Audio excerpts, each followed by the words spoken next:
nandito ako sa labas kasi brown out. Simula kanina 6 o'clock hanggang 6 o'clock ng gabi mamaya. Kaya tahimik.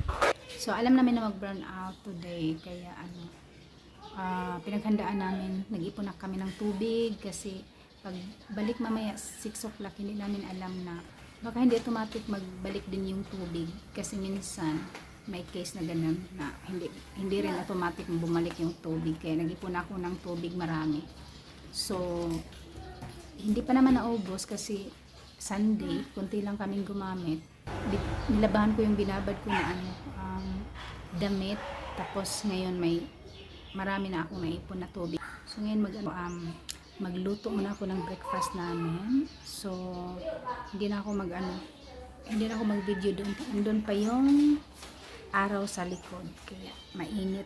Tapos mag-overheating yun pag matagalan ako doon. Mag-overheating yung phone ko. Kaya minsan lang ako mag-video sa likod na.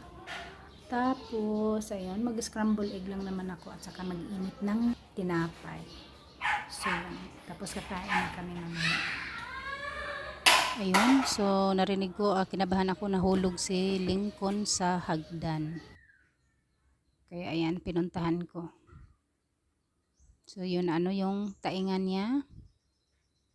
Tumama daw doon sa step at saka yung niya, braso, parang nakaluhod daw siya. Kaya ayan.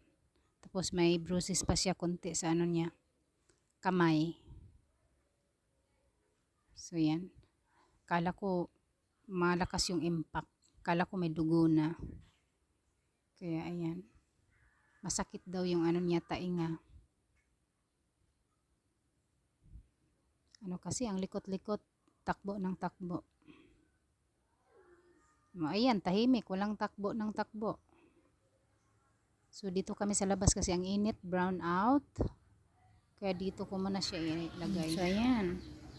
Tahimik yung nanay, tahimik yung anak. So walang takbo ng takbo. Kasi nahulog.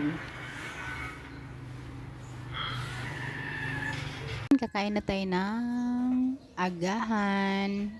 So scramble na lang, egg at saka tinapay. Yung scramble may maraming tomatoes. Yung natin, egg with spring onions. Kaya dito kami kakain kasi wala talagang sa loob, mainit. So dito malamig, mahangin. Kaya kain tayo. So ayan, si Lincoln wala sa mood kasi ayan, iba yung pakiramdam niya, masakit daw yung niya, siko, kamay. Kaya ayun, inaano ng tatay. So ayan, kakain na yung uniko-iho namin. Ayan, wala sa mood. So ganyan talaga pag isa lang siguro yung anak nyo. So yung attention nyo nakatutok lang sa kanya. Lalo na pag may time ka na nakatutok lang talaga sa kanya. Kaya nga hanggang ngayon sinusubuan pa rin namin. Siguro isa na rin sa mga time na magmamadali. Gusto naming madaling matapos.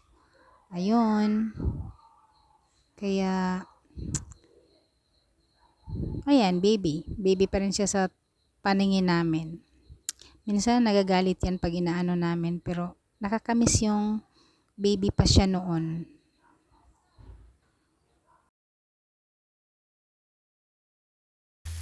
So yan, dali-dali akong nagluto ng lunch namin. So 2 breast chicken lang yan. Tapos lagyan natin ng cream. Kasi kung gustong kumain ng rice. Tapos yan haluan kasi dalawang lang yung nakain niya. Tinapay sa breakfast. Kaya gustong-gusto niya na yan kasi gusto niyang pares ng kanin. So yung tatay din, guys, tinapay pa rin yung pares niya yan sa tanghalian. Dinner natin. Tapos at ako naman may saging tayong saging. Prinito ko yung saging kasi mahinog na. At may bagyo beans tayo dito. Powder, pepper powder. Pares ng breast chicken na may cream. Yan, masarap yan talaga pag may may garlic lang, tapos So, boiled ko muna sa boiled ilalim muna, ng tapos tubig. lagyan ng butter at Tapos, saka ayun na. garlic. Ang sarap. Konting Tapos asin. konting seasoning, pepper, ayun lang. Tapos, Sarap guys. Crunchy yung wala niya, na yung tamis-tamis tubig. yung Baguio beans pag ganyan na So, pagkaluto nilagyan ko talaga. na siya ng butter. So, ayan lang. May Tapos yung kanin rice tayo natin. dito. May Ang bagong sarap ng kanin. rice. Silingkon tapos nang kumain. Yan. Ayan. So, Kasi yan gusto yung ng dinner tatay yan. natin. Paris yung niya, breast chicken. Dinner. Yan. Mga mikos-mikos lang yan guys. Pag nasa bahay tayo, kung ano yung makita natin. Pag marunong tayong magmikos-mikos ng pagluto. Ayan. So, may pagkain na tayo.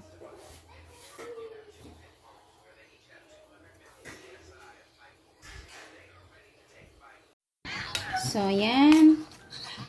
Kain tayo ng anak natin.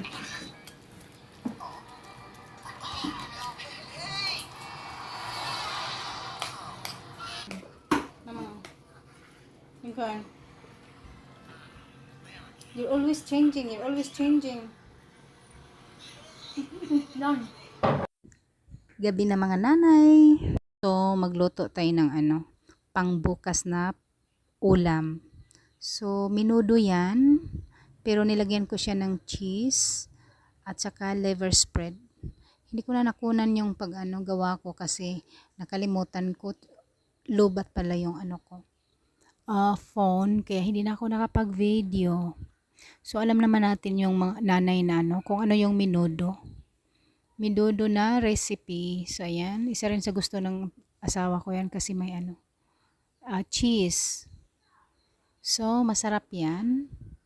So, marami yan na pagkagawa ko kasi hindi lang isahan na pagkain yan. Yung iba ilagay ko sa freezer pagkatapos kakain bukas. Pero, tapos na kaming kumain, busog pa. May natira pa sa tanghalian.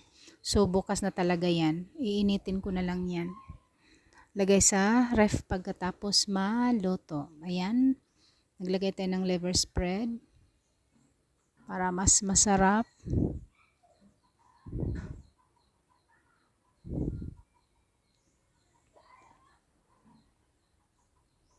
So, yan namin?